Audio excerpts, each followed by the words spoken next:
In this guide, I'm going to show you how to add a dual clock widget to your iPhone lock screen.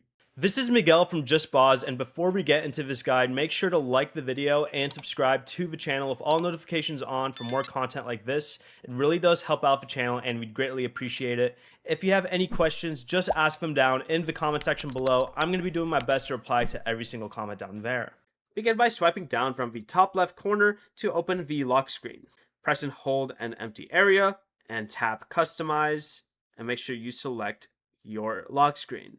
Next, go ahead and tap the widgets area right under the clock, and you can scroll through the widget list and find clock. You could do a world clock or city digital, either or, and it displays two different clocks. Then tap it to add it to your lock screen. Tap each city to choose the locations or time zones you want displayed, and when you're finished, tap done to save your changes. Before you leave, remember to like the video and subscribe to the channel with all notifications on for more content like this. It really does help out the channel and we'd greatly appreciate it. And if you did have any questions, just ask them down in the comment section below. I'm going to be doing my best to reply to every single comment down there. Peace.